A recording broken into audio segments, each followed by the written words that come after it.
You read the title, so let's get right into it. I did the research, and here are the presidents who I think racked up the highest body counts during their lifetime. Number 5. Franklin Delano Roosevelt. Franklin Delano Roosevelt is our history's only 4-term president, serving from 1933 until his death in 1945. FDR pioneered the New Deal and famously guided us out of the Great Depression with his economic-focused legislation. It turns out, in addition to his work in the Oval Office, FDR eased the pain of the Great Depression in another way: getting busy. Now, I feel like I know the question that you're probably thinking. The FDR in the wheelchair? That FDR? Well, polio may have taken the use of FDR's 2 legs, but it turns out the third went completely unaffected. FDR is known to have had a long-standing affair with his wife's secretary, a woman named Lucy Mercer, who many historians say was his greatest love, as well as a secretary of his own, Marguerite LaHand. There are even rumors that he once did the hugging hula with Princess Martha of Norway while she was staying in the United States as part of an attempt to strengthen ties between Western powers. I mean, if you want to make an ally, I guess you can go about it that way.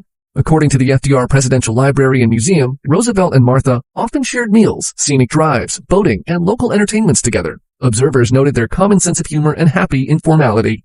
Sure, that could be totally platonic. Sure, but that's not even the most interesting part.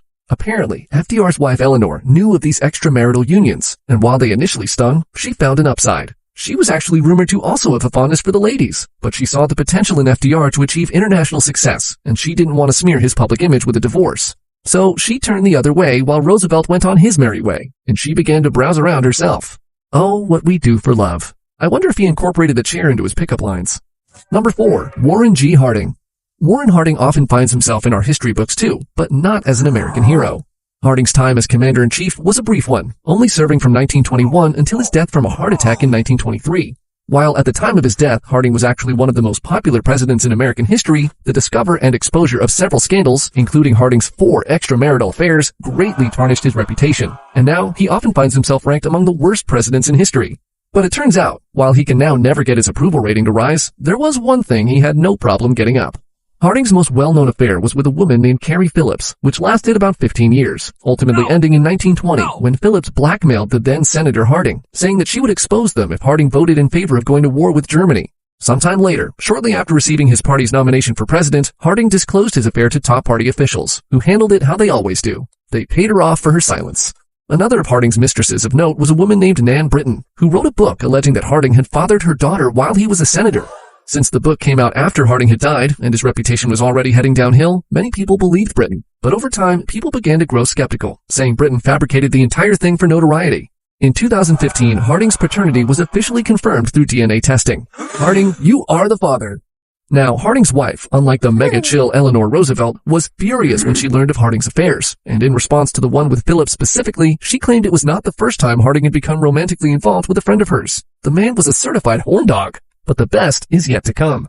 There are even some people who believe that while serving as a senator, Harding hosted Greek-style sex parties. Yeah, now you know why we put him up higher on this list. He reportedly bought a house along with other Ohio representatives and would get to partying, inviting young women, getting the liquor flowing, and having a good old time. Now, these reports have not been able to be verified, but based on Harding's other behavior during his time in the Senate, it's not too far-fetched. Number 3. Bill Clinton.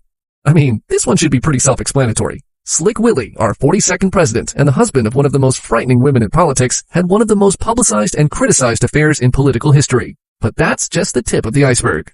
Clinton has long maintained that his relationship with White House intern Monica Lewinsky didn't ultimately lead to, doing the deed. And who knows, maybe that cigar was just used as a cigar. But whichever side of the fence you're on, Clinton's gallivanting didn't end there.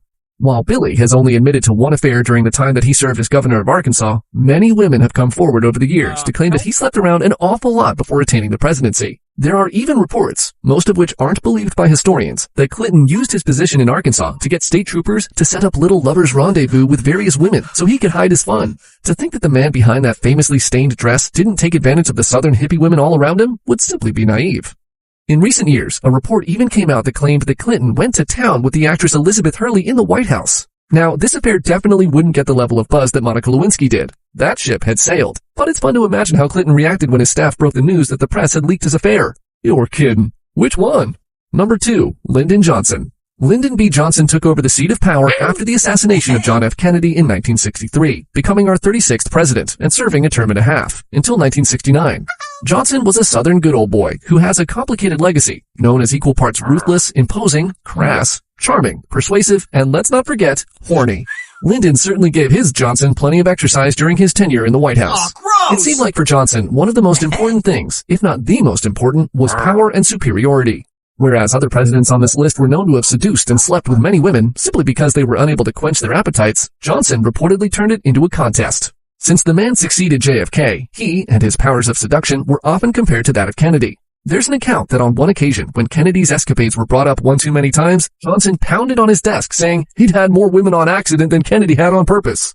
Johnson's wife, the extremely southern-sounding Lady Bird Johnson, was apparently aware of LBJ's many sexual exploits and extramarital affairs. The most well-known and public was Johnson's relationship with Alice Glass, one that lasted decades. Lady Bird and Glass were actually quite close. Then there was Helen Gahagan Douglas, who served in the House of Representatives, and a woman named Madeline Duncan Brown, who alleged that Johnson was the father of her child. Lady Bird, while probably not thrilled by Johnson's activities, knew that he ultimately loved and needed her the most, and that was a big reason for her faithfulness, according to a biographer.